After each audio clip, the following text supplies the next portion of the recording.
Hello dear students, welcome to Kotla classes. आज की इस गुरुवार की क्लास में अपन सीए के बारे में पूरा विस्तार से पढ़ेंगे। आपको पता है कि हर गुरुवार को मैं एक आपके लिए स्पेशल वीडियो लेके आता हूं जिसमें अपन कैरियर गाइडेंस के बारे में पढ़ते हैं। मैं आपको बताता हूं अलग अलग डिग्रियों के बारे में। इससे पहले भी मैंने बीएड के ऊपर और बीएसटीसी के ऊपर वीडियो बनाए हैं। अगर आपने वो नहीं देखे हो तो इनका लिंक आपको डिस्क्रिप्शन में मिल जाएगा, पहले जाके वो देख लीजिए। देखिए, आपको सभी प्रकार की डिग्रियों का नॉलेज होना जरूरी है।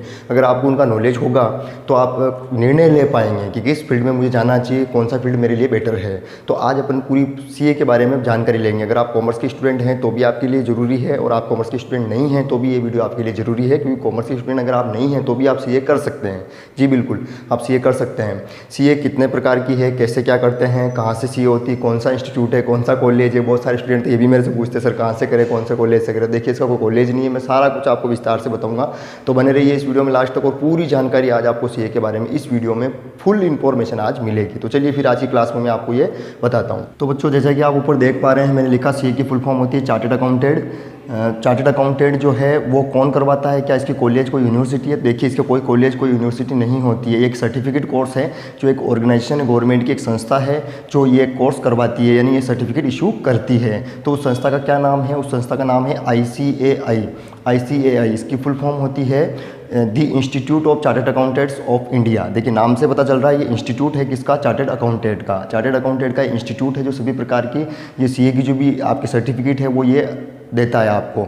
और ये गवर्नमेंट की ऑर्गेनाइजेशन है, तो आपको कोई टेंशन लेने की ज़रूरत नहीं है कि ये वैलिड है नहीं है, इसकी तो कोई टेंशन लेने की ज़रूरत नहीं है। आप सीए अगर आपने यहाँ से की है तो आप जो है पूरे भारत में काम कर सकते हैं कहीं पे भी, और पूरे विश्व में भी कहीं पे भी आप एक सीए के रूप में काम कर सकते हैं। ठीक है, तो अब आपके दिमाग में आ रहा है सीए जो होता है वो काम क्या करता है, उसका मेन काम क्या होता है? तो उसका काम होता है मेन सीए का फाइनेंस सेक्टर का। फाइनेंस सेक्टर में जितने भी काम है, आपके टैक्स भरना है, अकाउंटिंग करना है, ऑडिटिंग करना है, आपकी बिजनेस का लेन देन रखना है, तो वो सारा काम जो है एक सीए का होता है। जो बड़ी बड़ी कंपनियां होती है उनके अलग अलग सीए होते हैं, क्योंकि कंपनी में पूरा अकाउंटिंग का जो सिस्टम होता है वो पूरा सीए ही संभालते हैं।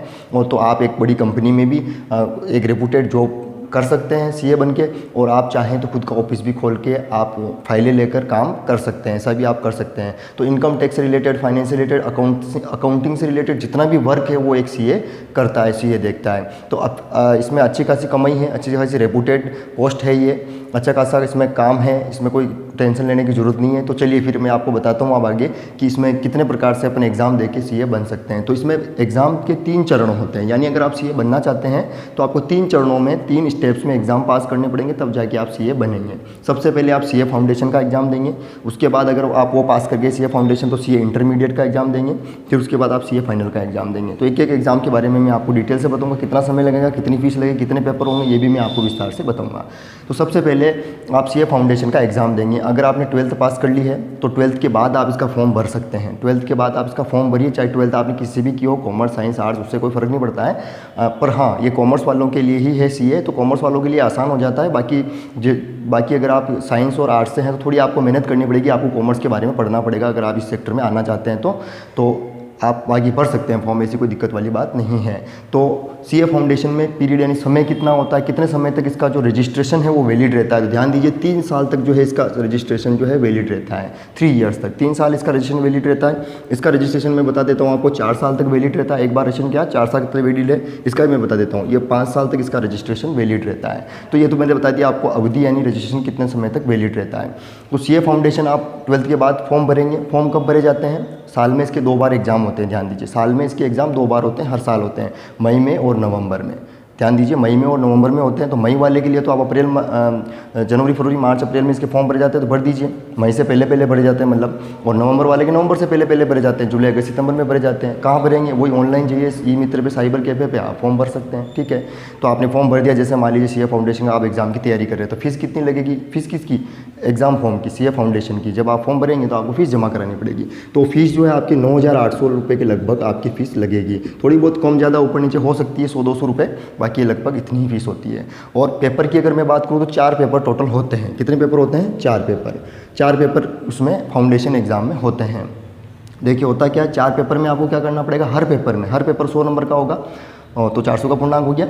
और चारों पेपर में, हर पेपर के 100 नंबर में आपको 40% नंबर लाने हैं, यानी 100 में से 40 नंबर लाने हैं। ऑल ओवर आपको 50% मार्क्स लाने हैं, यानी 400 में से ऑल ओवर चारों पेपर के मिला के 200 से ऊपर होने चाहिए, 50% से अबव मार्क्स होने चाहिए चारों पेपर में, और हर पेपर में इंडिविजुअल पेपर में भी 40% से अबव मार्क्स होने चाहिए। अगर आपके मार्क्स आते हैं तो आप फाउंडेशन एग्ज़ाम पास कर जाते हैं। लेकिन देखिए इसमें मेहनत बहुत है, मैं आपको लास्ट में बताऊंगा मेहनत कितनी क्या है, ध्यान दीजिए। तो ये है फाउंडेशन कोर्स 12th के बाद। जैसे आप फाउंडेशन पास करते हैं, ये एक प्रवेश परीक्षा है। फाउंडेशन जो कोर्स है वो सीए की प्रवेश परीक्षा है। प्रवेश परीक्षा आप पास करेंगे तभी आपको आगे एडमिशन मिलेगा, बाकी आपको एडमिशन नहीं मिल सकता है। तो आपने प्रवेश परीक्षा एक बार पास कर ली, तो उसके बाद आप सीए इंटरमीडिएट, जिसको पहले सीए आईपीसीसी भी बोला जाता था, इसको पहले सीए सीपीटी बोला जाता था, अब इसको फाउंडेशन बोलते हैं, ध्यान दीजिएगा। तो सीए इंटरमीडिएट होता है। सीए इंटरमीडिएट में आप रजिस्ट्रेशन कराया तो 4 साल तक वैलिड होता है। 4 साल तक आप इसका इंटरमीडिएट का एग्जाम देते रहें। अगर आप पास नहीं होते 1 बार दे लें, 2 बार दे लें, 3 बार दे लें, लेकिन अगर 4 साल बाद भी आप पास नहीं हो तो वापस आपको रजिस्ट्रेशन कराना पड़ेगा। ठीक है, वापस ये नहीं कि आपको फाउंडेशन देना पड़ेगा, वापस यहाँ रजिस्ट्रेशन कराना पड़ेगा। वापस शुरू से आपको नहीं जाना है, ऐसा आगे आपको बढ़ते जाना है, ऐसा इसमें है। ठीक है, अब इसमें फ़ीस कितनी लगेगी? तो इसमें फ़ीस जो है आपके 27,000 रुपये के आसपास फ़ीस लगेगी। ध्यान दीजिए, 27,000 रुपये, 200-400 रुपये ऊपर नीचे होते रहते हैं, तो 27,000 रुपये की आप अप्रोक्सीमेटली लगभग आप पकड़ लीजिए कि 27,000 रुपये के आसपास फ़ीस होती है। उसके बाद इसमें पेपर कितने होते हैं? तो इसमें भी 8 पेपर होते हैं, यानी इसमें टोटल 8 पेपर होते हैं और 2 ग्रुप में एग्जाम होता है। 4 पेपर फर्स्ट ग्रुप में, 4 पेपर सेकंड ग्रुप में। और एग्जाम पास करने का क्राइटेरिया वही है, हर पेपर में 40% मार्क्स होने चाहिए, 100 का पूर्णांक 100 का होगा, और टोटल मिला के 50% से अबव होना चाहिए, तभी जाके आप इसमें पास होंगे। ठीक है, उसके बाद आप अपना आगे बढ़ते हैं। जैसे ही मान लो आपने सीए इंटरमीडिएट का एग्जाम पास कर लिया, 8 पेपर आपने क्लियर कर लिए, तो उसके बाद आपको 3 साल की आर्टिकलशिप करनी पड़ेगी। अब आप कहेंगे सर ये आर्टिकलशिप क्या है? देखिए, पहली बात तो ये है कि आपने रजिस्ट्रेशन करवा लिया वहाँ आईसीएआई में। अब वहाँ कोई इंस्टीट्यूट तो है नहीं, मतलब इंस्टीट्यूट तो खुद है लेकिन कोई आपको कोचिंग तो देगा नहीं, आपको कोई कॉलेज वॉलेज में जैसे स्कूल में पढ़ाते हैं वैसे तो कोई पढ़ाएगा नहीं। आपको क्या करना पड़ेगा, जैसे आप फाउंडेशन में भरेंगे, इसमें भरेंगे, तो आपको कोचिंग करनी पड़ेगी, कोचिंग इंस्टीट्यूट पर जाके एग्जाम्स की तैयारी करनी पड़ेगी। जब एग्जाम लिए जाते हैं, सेंटर मिलेगा तो वहाँ जाकर एग्जाम देना है। यानी इसका कोई कॉलेज, कोई यूनिवर्सिटी नहीं है, या इसके कोई स्कूल नहीं है कि आपको वहाँ पढ़ाया जाएगा। कोचिंग आपको खुद के खर्चे पर करनी पड़ेगी। अगर आप कोचिंग करें तो, और खुद आप घर पर बैठ के पढ़ना चाहें तो भी आप पढ़ सकते हैं, लेकिन वो घर पर बैठ के आप पढ़ नहीं पाएंगे, इसमें काफ़ी मेहनत लगती है, तो आपको कोचिंग करनी कंपलसरी ही है, तभी आप इसमें पास हो पाएंगे। तो ये आप बात दिमाग में रखिएगा पहले तो। ठीक है, तो आपने ये पास कर लिया, ये पास कर लिया, उसके बाद आप फाइनल का एग्जाम तभी दे पाएंगे जब आप 3 साल के बीच में इंटरमीडिएट आर्टिकलशिप जो होती है इंटरमीडिएट के बाद, वो 3 साल की आर्टिकलशिप आपको करनी पड़ेगी। आप कहेंगे सर ये आर्टिकलशिप क्या है? तो मैं भी आपको बता रहा था कि इन्होंने तो कुछ आपको सिखाया ही नहीं, खाली तो एग्जाम ले रहे हैं, तो आपको सीए की अब काम तो करना आना चाहिए ना आपको। तो किसी सीए के साथ रहकर आपको काम सीखना है, वो किसी भी सीए के साथ आप रहकर सीख सकते हैं, ऐसा वो उनकी तरफ से कोई कंपलसरी नहीं है, खाली वो सर्टिफिकेट आपको देना है कि हाँ भाई 3 साल तक आपने इनके साथ काम किया है। तो काम करें, काम को सीखें, क्योंकि काम आप सीखेंगे अकाउंटिंग का, अकाउंटिंग कैसे करते हैं, प्रॉफिट एंड लॉस कैसे निकालते हैं, आईटीआर इनकम टैक्स रिटर्न कैसे भरते हैं, गुड्स एंड सर्विस टैक्स का काम कैसे करते हैं, आप पूरा काम सीख गए तभी आप आगे कुछ काम कर पाएंगे। वरना आप खाली डिग्री लेके, सर्टिफिकेट लेके घर बैठ जाएंगे, आपको कुछ काम तो आता ही नहीं, तो वो डिग्री और सर्टिफिकेट किस काम का आपके। तो आपको आर्टिकलशिप ढंग से करनी है किसी भी सीए के साथ रहकर, और ढंग से सारा काम ढंग से सीखना है। ठीक है, तो ठीक है, अब आप 3 साल की आपने आर्टिकलशिप कर ली, इंटरमीडिएट आप पास होने के बाद 3 साल की आपने आर्टिकलशिप कर ली, उसके बाद आप सीए फाइनल के एग्ज़ाम में फॉर्म भर सकते हैं। तो फिर आप सीए फाइनल के एग्ज़ाम में फॉर्म भरने जाएंगे, आपकी आर्टिकलशिप कंप्लीट है, आप मतलब आपको सब कुछ आता है, सीधी सी बात है। 3 साल की आपकी ट्रेनिंग हो गई, तो सीए फाइनल का एग्ज़ाम आप देंगे, तो उसका रजिस्ट्रेशन 5 साल तक वैलिड होता है, एक बार कराया, उसके बाद 5 साल बाद भी आप पास नहीं हो पाए तो फिर वापस रजिस्ट्रेशन कराना पड़ेगा। ये ध्यान दीजिए, रजिस्ट्रेशन की जो फीस है इसकी 32,000 रुपये के आसपास फीस होती है। ध्यान दीजिए, 32,200-300 ऊपर नीचे होते रहते हैं, तो 32,000 रुपये के आसपास की फीस होती है। उसमें पेपर की अगर मैं बात करूँ बच्चों, तो वो 8 पेपर होते हैं इसमें भी, और क्राइटेरिया वो का वही है, 40% मार्क्स हर पेपर में चाहिए, और ऑल ओवर 8 पेपर मिला के 50% से अबव मार्क्स होने चाहिए, तभी आप पास कहलाएंगे। तो ऐसे बन सकते हैं आप सीए।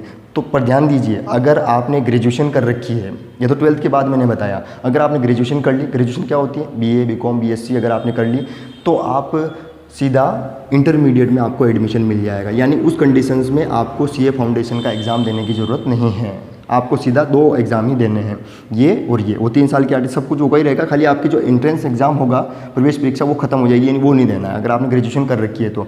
लेकिन इसमें एक क्राइटेरिया है कि एक रेस्ट्रिक्शन है। रेस्ट्रिक्शन क्या है? ये है कि आपको, अगर आप कॉमर्स वाले हैं, बीकॉम वाले हैं, बीकॉम अगर आपने कर रखी तो 55% से ऊपर आपके मार्क्स होने चाहिए, यानी 55% से अबव आपके मार्क्स होने चाहिए अगर आपने कॉमर्स स्ट्रीम से हैं, अगर आपने बीकॉम कर रखी है। और अगर आपने बीएससी या बीए की हुई है तो फिर आपके 60% से अबव मार्क्स होने चाहिए, तभी आप जो है यहाँ इंटरमीडिएट में सीधा आपको एडमिशन मिलेगा। नहीं तो अगर आपके मार्क्स कम है तो फिर वही आपको फाउंडेशन एग्जाम देना पड़ेगा। तो ग्रेजुएशन पोस्ट ग्रेजुएशन के बाद भी आप ये कर सकते हैं, लेकिन वो जो मार्क्स का क्राइटेरिया वो आपको पूरा करना पड़ेगा। तो दो प्रकार से आप कर सकते हैं सीए, मतलब ग्रेजुएशन के बाद भी कर सकते हैं, 12th के बाद भी कर सकते हैं। तो आप ये पूछेंगे सर हम कब करें, 12th के बाद करें या ग्रेजुएशन की बात करें? तो देखिए, अगर आपका विशेष उद्देश्य है, सीधी सी बात है, कोई भी किसी भी कंडीशन में अगर आपका विशेष उद्देश्य हो कि भाई मेरे को यही करना है, इसके अलावा कुछ नहीं करना ज़िंदगी में, तो आप 12th के बाद जाएँ।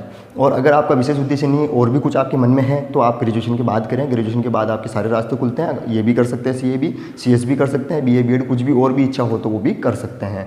तो ये दो प्रकार से आप सीए कर सकते हैं, मतलब दो क्राइटेरिया से, एक तो 12th के बाद, एक ग्रेजुएशन के बाद। तो अब आप कहेंगे सर सीए हम बन जाएंगे तो उसके बाद हम कहाँ कहाँ नौकरी प्राप्त कर सकते हैं? तो जितनी प्राइवेट कंपनियाँ वहाँ आप काम कर सकते हैं, और खुद का मैंने जैसा बताया खुद का ऑफिस खोल के भी आप काम लेकर ITR भर के, इनकम टैक्स, GST, ये सारा काम करके भी आप अच्छा खासा पैसा कमा सकते हैं। पर इसमें क्या है, मेहनत बहुत ज़्यादा है। देखिए ध्यान से, मैं आपको लास्ट में बता देता हूँ कि एग्जाम में आपको खूब मेहनत करनी पड़ेगी। 5-6 घंटे की कोचिंग, 5-6 घंटे का आपको घर पे पढ़ना पड़ेगा, तो 10-12 घंटे की पढ़ाई तो आपको लगातार करनी पड़ेगी। 3 साल की आर्टिकलशिप और ये सब कुछ मिला के 4-5 साल आपके लगभग पूरे हो जाते हैं। अगर आपने एक बार में एग्जाम पास कर दिया तो 4 साल 5 साल तो आप मान के चलिए कि आपको लगेंगे। 4 साल तो आप मान के चलिए कि आपको लगेंगे ही लगेंगे ये सारे एग्जाम पास करने में। तो 4 साल तक आप पीछे मुड़कर नहीं देखेंगे, पहली बात तो ये। और सीए बनने के बाद भी आपको जो अपडेट रहना पड़ेगा, नई नई चीज़ें सीखनी पड़ेगी, तभी जाके जो है आपको अच्छा काम मिल पाएगा, आगे आप ढंग से काम कर पाएंगे। तो ये है आपकी पूरी सीए।